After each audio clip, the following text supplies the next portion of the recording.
এই বিড়ালকে কখনো আপনারা কষ্ট দিবেন না। বিড়ালকে আদর করবেন, বিড়ালকে ভালো মতো পুষবেন। বিড়াল যদি কোনো জাতির জন্য দোয়া করে, কোনো গৃহস্থর জন্য দোয়া করে, ওই সংসারের মধ্যে উন্নতি শুরু হয়ে যায়।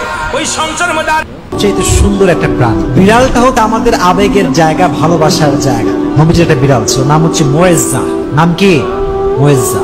একটা হাদিসে এসেছে, অবাক করা হাদিস। দেখেন, নবীজি একবার ঘরে প্রবেশ করলেন, নবীজির জামা রাখা আছে। হাদিসে এসেছে, নবী যখন ঘরে প্রবেশ করলেন, দেখলেন জামার এক সাইডে ছোট্ট একটা বিড়াল আরামে ঘুমাচ্ছে। সুবহানাল্লাহ, ঘুমিয়ে আছে। নবী যখন আসলেন, তিনি চাইলে ডাকতে পারতেন যে বিড়াল ওঠো, আমার নামাজের সময় হয়ে গেছে, আমার জামা আমাকে দাও। এই হাদিসটি আমি সকালে পড়েছি, বড্ড অবাক হয়েছে। হাদিসে এসেছে নবী বিড়ালকে ডাকেন নাই, তার শরীরে স্পর্শ করেন নাই। নবীর জামার যে অংশে বিড়ালটা শুয়েছিল, নবী যে ওই অংশটুকু কেটে ফেলেছে, তবুও বিড়ালকে ডিস্টার্ব করে নাই। এই বিড়ালকে কখনো আপনারা কষ্ট দিবেন না।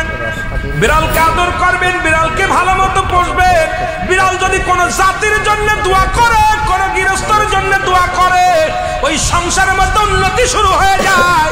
ওই সংসারের মধ্যে এই বিড়ালকে কখনো আপনারা কষ্ট দিবেন না।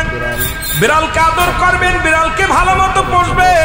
বিড়াল যদি কোনো জাতির জন্য দোয়া করে, কোনো গৃহস্থর জন্য দোয়া করে, ওই সংসারের মধ্যে উন্নতি শুরু হয়ে যায়। ওই সংসারের মধ্যে মাশাআল্লাহ, বিড়াল একটা আসলে পবিত্র একটা প্রাণী। তো বিড়ালের কখনো কষ্ট না দেওয়া থেকে আমরা যথেষ্ট পরিমাণে চেষ্টা করব।